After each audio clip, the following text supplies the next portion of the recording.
谁会想到眼前这满目苍夷的残垣断壁，也曾是富饶奢华的宫殿楼宇。墨菲斯步伐沉重，踏着地上碎石环顾萧索冰冷的废墟。此时管家开口告诉他，图书馆的书籍记载的文字全部变成了空白，次日连同图书馆也消失了踪迹。墨菲斯却说，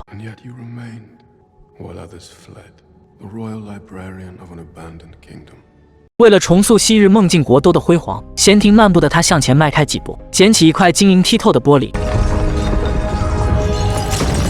女管家看到一向高冷的主人狼狈地躺在地上，出声提醒他需要休息和进食。墨菲斯却说 No, not without my tools.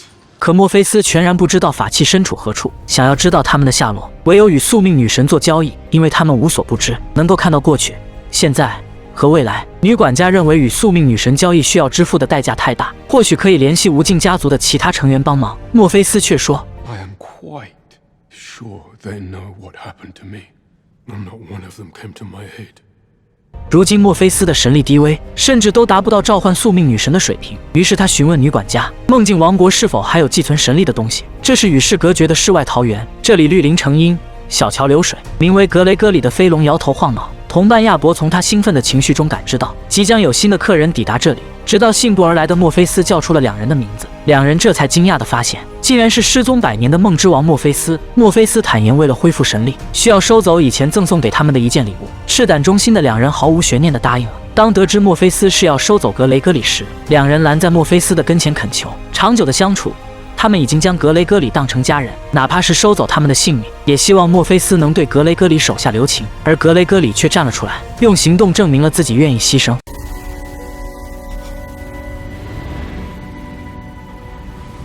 墨菲斯的手指轻触漆黑的河面，下一刻便有诡异的手将他拉入水中。原来与宿命女神交易需要贡献祭品，而这片漆黑的水域梦境相连。墨菲斯选择铤而走险，去别人的梦中搜寻合适的祭品。宿命女神常在人生的十字路口出现，于是他潜入一个柬埔寨农民的梦中，用巨大的手将泥土凝成的十字架捞起。下一刻，他潜入日本影迷的梦中，被刽子手套上绳索圈，在众目睽睽下被执行绞刑。而梦境的寓意象征着投降，以及为大众无私的奉献牺牲。跌下刑台的那一刻，卷入湍急的水流，无穷无尽的黑暗将周边的一切吞没。这时，他的跟前出现了盘身吐信的蟒蛇与龙蛋。墨菲斯目不转睛地盯着蟒蛇，缓缓蹲下，蟒蛇猛地朝他飞扑而去，被墨菲斯收入斗篷之中，然后又将龙蛋小心翼翼地捧起。蟒蛇意味着生命、死亡、重生，收服蟒蛇也意味找到宿命女神想要的贡品。这是晦暗阴冷的天空之下，墨菲斯施展神力，三位宿命女神现身，她们分别是年轻貌美的少女、中年丰满的妇女、年迈衰老的老媪。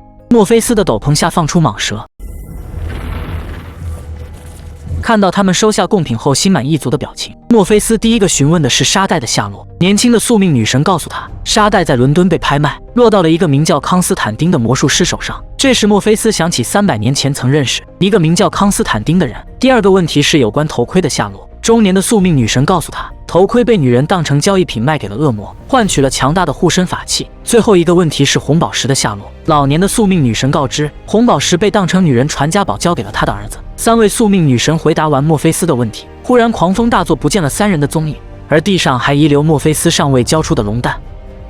他明明是阴险狡诈的梦魇，却被平凡的女人玩弄于股掌之间。衣冠楚楚的梦魇来到艾瑟尔的家，询问其有关3大法器的下落。艾瑟尔扬言，为了在美国生活下去，贩卖了沙袋与头盔，借此赚取足够的生活费。梦魇问及红宝石的下落，艾瑟尔谎称红宝石给了儿子，现在自己也不清楚红宝石的下落。梦魇一眼拆穿他的谎言，掏出了匕首，闲庭信步地来到艾瑟尔的面前，再次的询问同样轻声慢语。对付一个普通的人类，对他来说也不过是举手投足的小事，但此次面对的女人却彻底颠覆了他的想法。